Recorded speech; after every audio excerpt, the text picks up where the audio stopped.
The Untold Story of Gail Devers.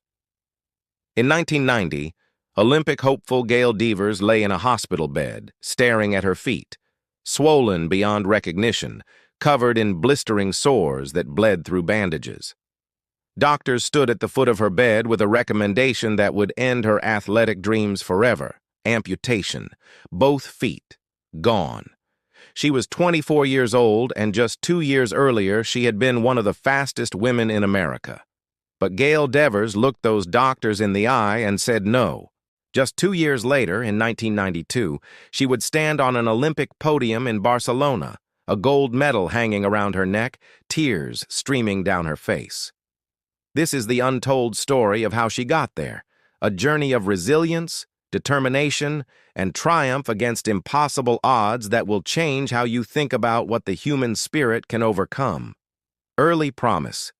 Gail Devers was born on November 19, 1966, in Seattle, Washington, but grew up in the sun-drenched city of San Diego, California, where her natural athletic ability became apparent almost as soon as she could run.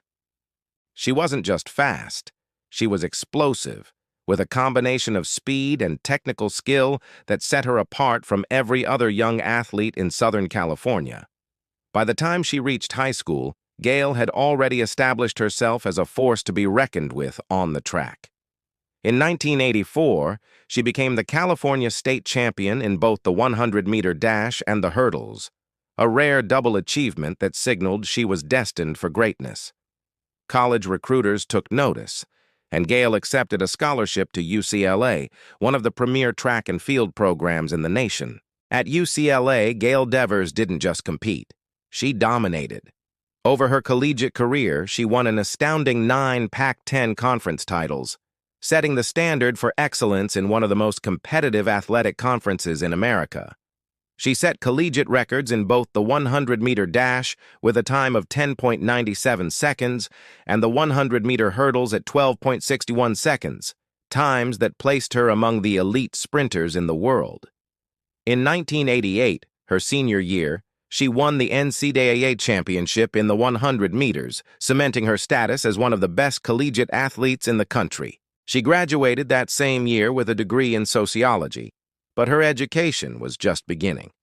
Her real goal, the dream that had driven every training session, every early morning workout, every sacrifice, was the Olympics. By 1988, Gail Devers was on the cusp of achieving that dream. Her name whispered among track insiders as a future Olympic champion. Everything was falling into place. And then, everything fell apart. The crisis. It started subtly in 1988, just as Gail's Olympic dreams were taking shape. She began experiencing symptoms that didn't make sense for an elite athlete in peak condition. She felt constantly exhausted, even after a full night's sleep. Her weight began dropping dramatically, and no matter how much she ate, the pounds kept falling off until she weighed just 79 pounds, a skeletal shadow of her former athletic self. Her hair, once thick and healthy, began falling out in clumps. She developed severe insomnia, lying awake night after night while her body screamed for rest it couldn't find. Her eyes began to bulge noticeably, a condition called exophthalmos that made her almost unrecognizable. Her vision blurred, making it difficult to see the hurdles she had once cleared with such grace. She went from doctor to doctor, seeking answers. But for 2.5 years, she was misdiagnosed repeatedly. Some doctors told her it was stress. Others suggested she was overtraining. Some implied it was all in her head. But Gail knew something was terribly wrong. Her body was betraying her, and no one could tell her why. Finally, in 1990, a doctor identified the culprit: Graves' disease, an autoimmune disorder where the thyroid gland produces excessive amounts of thyroid hormone, essentially putting the body into overdrive and attacking itself from within. The diagnosis was both a relief and a terror. At least now she had a name for her enemy, but the treatment ahead would prove to be almost as devastating as the disease itself. Doctors recommended radiation therapy to destroy part of her overactive thyroid gland, a standard treatment for Graves' disease. Gail agreed, desperate to reclaim her health and her athletic career. But the radiation treatment triggered a catastrophic reaction. Her feet began to swell grotesquely, the skin stretching tight and painful. Then came the blisters, angry red welts that covered both feet from toe to ankle. The blisters burst and bled, soaking through bandages and making every step agony. The pain was so severe that Gail could barely walk, let alone run. She spent days in bed, her feet elevated, watching her Olympic dreams slip further and further away. Then came the conversation that nearly broke her. Doctors examined her feet and delivered their verdict. The damage was too severe, the risk of infection too high. They recommended amputation of both feet. It was 1990, and Gail Devers, who had once been one of the fastest women in the world, was being told she would never walk normally again, let alone run. But Gail refused. She refused to accept that her story would end this way. She refused to let Graves's disease take not just her athletic career, but her very mobility. She sought second opinions, researched alternative treatments, and found doctors willing to try a different approach. Slowly, painfully, her feet began to heal. The Gail Devers comeback. The road back was longer and harder than any race Gail had ever run. At first, she could barely walk without excruciating pain. The idea of running seemed impossible, a fantasy from a life that no longer existed. But Gail Devers had not refused amputation just to give up now. She began with small steps, literally, walking across a room, then walking around the block. Each step was a victory. Each day without increased pain was progress. Gradually, impossibly, she began to jog, then to run. Her body remembered what her mind had almost forgotten. She was born to do this. By 1991, Gail was back in training, though she was far from the athlete she had once been. Her times were slower, her endurance diminished, but her determination had only grown stronger. She had stared down amputation and won. What was a starting block compared to that? In 1992, against all odds and medical predictions, Gail Devers qualified for the Barcelona Olympics in the 100-meter dash. Just 2 years after doctors wanted to amputate her feet, she was going to compete on the world's biggest athletic stage. The 100-meter final in Barcelona became one of the most dramatic races in Olympic history.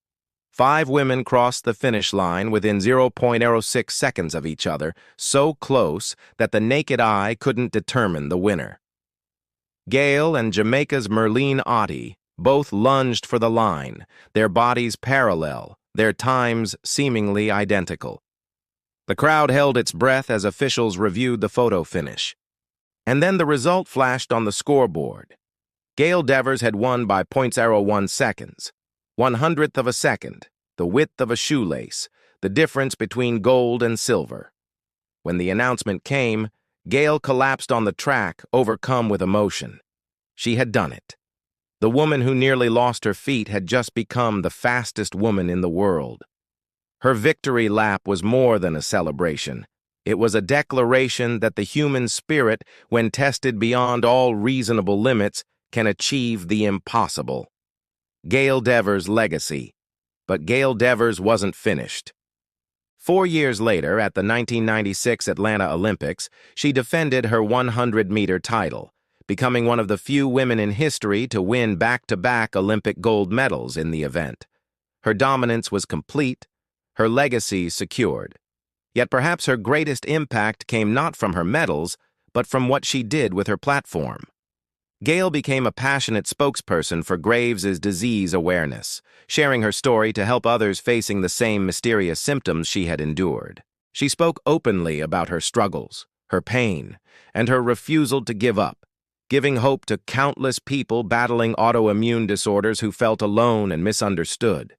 Her athletic achievements were recognized with induction into both the National Track and Field Hall of Fame and the U.S. Olympic and Paralympic Hall of Fame, honors that placed her among the greatest athletes in American history. Today, Gail Devers lives in Atlanta, where she has been active with the Atlanta Track Club since 2017, working on youth athletics development and continuing her advocacy for Graves' disease awareness. She mentors young athletes, sharing not just technical knowledge but the mental toughness that carried her through the darkest period of her life. Her message to people facing impossible odds is simple but profound. Your circumstances do not define your future. Your response to them does. When doctors told her she would lose her feet, she refused to accept that reality. When her body betrayed her, she fought back with every ounce of strength she possessed. When the world counted her out, she proved them all wrong. Gail Devers' story is more than a sports comeback. It's a testament to the power of the human will, a reminder that our greatest victories often come not when everything goes right, but when we refuse to quit, even when everything goes wrong. From a hospital bed facing amputation to an Olympic podium wearing gold, Gail Devers showed us all what's possible when you simply refuse to give up.